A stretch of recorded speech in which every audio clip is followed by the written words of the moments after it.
A single fiber was nicked during a routine rack move, and 3 floors of office space, a law firm, and a small clinic lost connectivity. Monitors in the lobby went blank, phones dropped calls, and the building manager spent his weekend unraveling whose cable that actually was. That nick started in the room everyone treats like a storage closet. I've seen that exact scene. It's never the fiber's fault. It's the process around it. If demarcation is fuzzy and labels are missing, a tiny cut becomes a multi-tenant outage.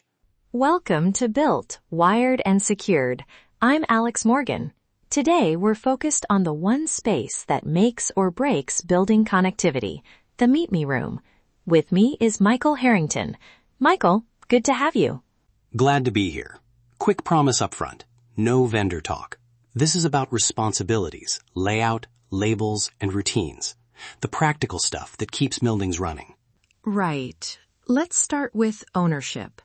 In a lot of properties, carriers, tenants, and owners all assume someone else handles the last few feet. That assumption is where most confusion starts.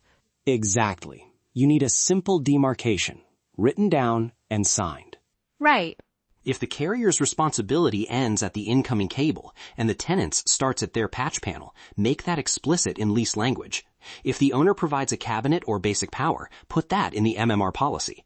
Otherwise, and this is key, nobody knows who can touch what when minutes count. I want to push back a bit. Carriers will sometimes say, we'll handle it. But if that isn't written down, the owner loses the weekend. Exactly. So what's the practical way owners can push for clarity without getting into technical fights over splicing or gear? Be pragmatic. Negotiate minimal, enforceable standards. A demarc shelf, color-coded handoffs, and a ticketing process for fiber work. Don't debate techniques. Define responsibilities and escalation paths. Ask yourself, what breaks if this goes down? If tenants lose revenue, you lose reputation. So push for clarity up front. Location and access are next. Where you put the MMR and how you control entry turns design choices into either resilience or liability. What are your non-negotiables there? First, central but secure. Keep pathways short so you avoid long, messy cable runs. Second, controlled access, a small, approved list and sign-in. Third, basic environment and power, a dedicated breaker, temperature monitoring, and room layout that leaves space to work. Those basics save hours during an outage. Right, but some owners worry tight access slows carriers during restoration. Is that trade-off real? Fair concern. From an operational standpoint, credentialed access plus an expedited on-site contact is the compromise. Pre-authorize carriers and technicians, document an escalation path, who releases access and how after hours. That preserves security and speed.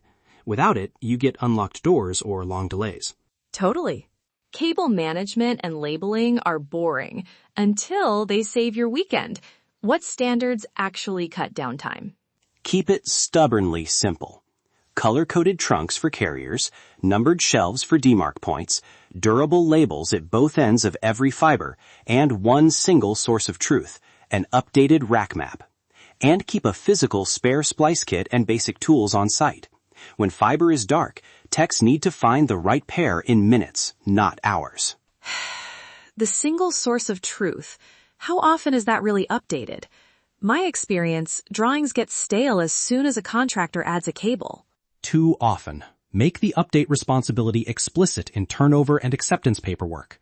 If a contractor touches the MMR, they sign a change log and submit a photo and cable list. It costs minutes up front, saves hours later. And that's fine until it fails. Skipping it is a bet on luck.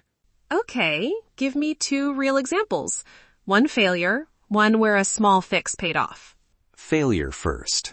We had a building where carrier patches and tenant gear shared the rack with no demarc. During an elevator reno, a contractor tugged a bundle and severed service to 3 tenants. Nobody could identify the bundles quickly. It took a day to restore through temporary circuits. Tenants lost revenue and trust. Ouch! Success story. Another owner mandated a carrier-neutral cabinet, color-coded trunks, and a one-line demarc sheet updated after every change. When a contractor hit a splice, techs identified the trunk in 15 minutes and restored service in under 2 hours. Tenants were inconvenienced, not incapacitated. That discipline cost a few $100s and some contract language. Huge ROI, measured in downtime. That's a powerful contrast. So, if someone listening wants to act next week, what 3 things should they do first? Start with 3 actions. 1. Publish a simple demarcation and access policy and attach it to leases and contractor scopes. 2. Standardize labeling and keep an updated right map in both digital and printed form. 3. Pre-authorize anyone who accesses the MMR and keep a small on-site repair kit. Low cost, immediate payoff. And for designers, give the MMR breathing space, room for a few extra cabinets, dedicated power, and clearly labeled entry points costs less than repeated reactive fixes. Embed the process into turnover.